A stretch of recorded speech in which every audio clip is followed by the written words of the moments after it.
Magandang araw po sa lahat, magandang araw.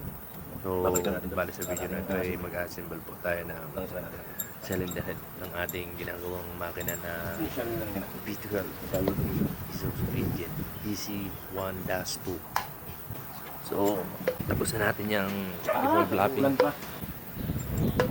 Ibabalik na natin isa-isa kung saan nakalagay ang bawat valvula. So, may numbering naman yung bawat isa, kaya hindi tayo maliligaw. Siyempre, kailangan natin lang isa para iwas kalawang kahit hindi pa natin may salpak agad. Yan, natin lang yung lumba para may lagay natin yung mga spring.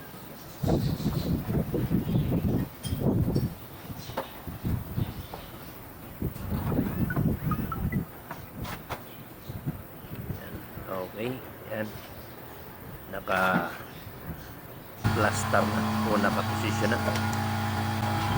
Yan, so, bago natin ilagay ang ating valve seal, so, siguraduhin natin na nakalagay na yung valve spring set natin. Yan ang malimit na nakakalimutan. Kapag nalandyan ang valve seal, ay hindi na yung may lalagay. So, masasayang. So, kailangan sigurado tayo na nakalagay na yan.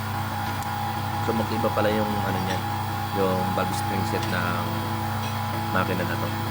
So yung kanyang exhaust malalim, parang bangka style. Tapos sa intake naman flat lang na makapal na spring set, makapal lang siya. So magkaiba sila, kaya dapat hindi sila magkakalit.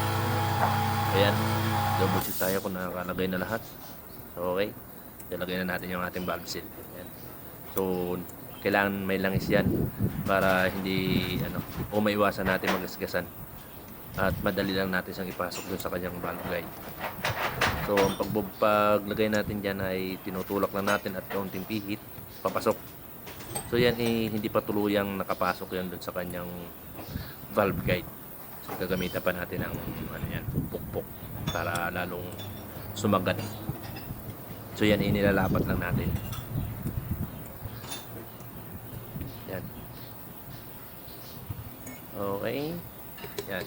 So ang ginamit po natin dyan ay 14mm na sakit. At saka yung ating ball hammer na pamukpok yan. Dahan-dahan lang natin yung binaw ng tulo. Kailangan pantay para maiwasan yung leaking ng langis papunta dun sa kanyang chamber. Kaunting pukpok na rin lang naman yan at kaunting clearance na lang ang natitira dyan para lumapat dun sa pinaka baba ng ating valve guide. So, ayan. Nice na, okay na. O double check ulit. Langis, mahalaga lagi ang langis. At yan ang magiging initial lubrication ng makina sa unang andar. So yan ang ating exhaust valve spring set. So ganun ang posisyon.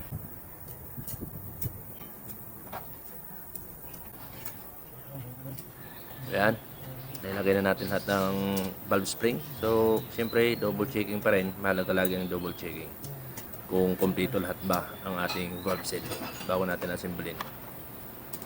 Laging ganun para maiwasan natin yung may makaligtaan tayo. So, yan. So, gamit lang natin dyan sa paglalagay ng ating valve lock ay yung ating fabricated na tools. Yan, nakita naman yan. Gawa lang yan sa mulyi. Yan. So, binuluktot lang natin yan. Ganyan. So, ginagamit ko rin yan kapag ako nagpapalit ng valve seal nang hindi na kailangan tanggalin ang ating cylinder head sa makina. Kapag valve seal lang talagang problema. So, nagagamit natin yan. So, yan, mas okay yan kasi yan, tornilyo natin tsaka ipupush lang pa ilalim. Pero may mga iba naman na pamamaraan na okay, maganda din naman. Okay, pero ito, okay na to sa akin. Mas gamay ko na siyang gamitin.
Ayan, last one mga kaibigan.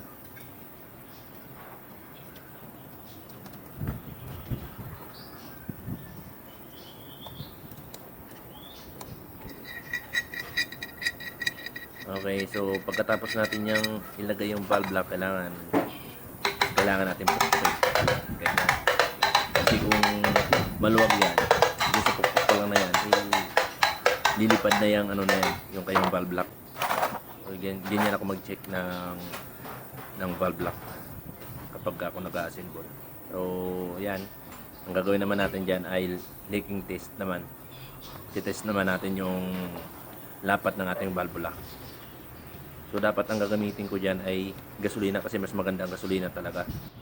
Kaso hindi nakabili ng gasolina. So tsagaan na natin to. Crudo. So okay naman. Ang kaanuhan lang kasi nito, ang disadvantages lang nito, ang tagal ko munang palapatin para malaman kung may tulo. Hindi katulad ng gasolina na kapag kakalagay mo pa lang, kahit sa minuto lang makikita mo na kagad na may tatagas. So ito, iniwanan ko muna na matagal yan bago ko tinignan. So goods naman ang ating pagkakavalve lapping.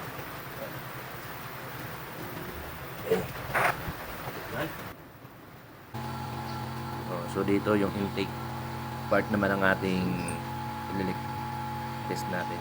So lalagyan na rin natin ang crudo. So siyempre kailangan natin to yun kung nasa natin para maging visible yung pagtagas ng crudo kung sakali. So yan, okay, goods na goods naman.